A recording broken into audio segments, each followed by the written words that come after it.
এই যে Natasha says the situation is brutal for local restaurants. The current tough reality, বর্তমানের যে কঠিন বাস্তবতা is playing out across much of Dubai. Playing out মানে হচ্ছে across মানে জুড়ে, much of Dubai's restaurant sector.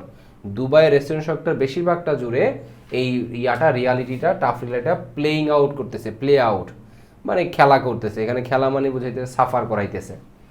One senior executive at a restaurant chain মানে হচ্ছে রেস্টুরেন্ট বিজনেস নিয়ে যারা কাজ করে ওই পুরো ব্যাপারটা একটা চেইন সিস্টেমে হয় না, তাই না? যে কোনো বিজনেসের একটা চেইন থাকে, কাপড় ব্যবসায়ীদের একটা নিজস্ব চেইন মেনটেন হয়, সুতা কেনা, তারপর করা, এই যে চেইন সিস্টেম তৈরি হয়, এটাকে সেলাই করা, বিক্রি করা, একটা চেইন সিস্টেম। তো এই রেস্টুরেন্টের ক্ষেত্রে এরকম। একজন senior executive who asks not to be named, যে চাইছে, আক্স মানে এখানে চাওয়া, জিজ্ঞাসা করা না, চাইছে নট টু বি নেমড মানে তার নামটা যেন উল্লেখ না করা হয়। এখন এখানে বলতে পারেন আক্স নট টু বি নেমড কিভাবে হইল? দেখেন আমি যদি বলি দ্য ফাইল ইজ রেডি, ফাইলটা রেডি, কিসের জন্য রেডি? সাবমিট করার জন্য। এখন ফাইল কি নিজেকে নিজে সাবমিট করতে পারে? না। আমি যদি বলতাম আই এম রেডি, আমি প্রস্তুত, কিসের প্রস্তুত? যেতে প্রস্তুত, রেডি টু গো, আমি যেতে প্রস্তুত। অথবা আমি যদি বলি আমি সাবমিট করতে প্রস্তুত, রেডি টু সাবমিট, আমি জমা দিতে প্রস্তুত, এটা ঠিক আছে, কারণ এটা এই সাবমিটের কাজটা আমি করতেছি, কিন্তু ফাইল তো আর নিজেকে নিজে জমা দিতে পারে না, তাই এই টু দিছি ঠিক আছে, একটা অক্সিলারি ভার্ব লাগে। হ্যাঁ, প্যাসিভ করতে কি লাগে? অক্সিলারি ভার্ব লাগে।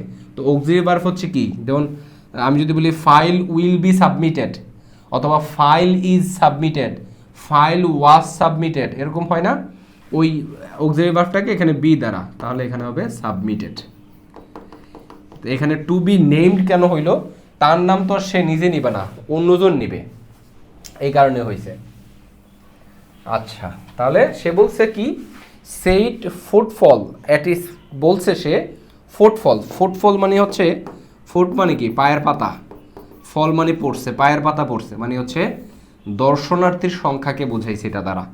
অ্যাট ইস আউটলেট, এই আউটলেটগুলাতে যেই footfall has dropped to just 15-20% of নর্মালের থেকে 15-20% কমে গেছে, যেটা কিনা ফোর্সিং, বাধ্য করতেছে তাদেরকে to place more than half of staff on unpaid leave. To place করতে, প্লেস মানে রাখা, হ্যাঁ, মোর দেন হাফ অফ স্টাফদের অর্ধেকেরও বেশি কিসে রাখবে? প্লেস অন, কোন সিচুয়েশনে রাখবে? এটা বোঝাইতে অন আনপেড লিভ মানে হচ্ছে ছুটি, এই লিভ মানে ত্যাগ করা, এরকম বোঝায়। ওকে।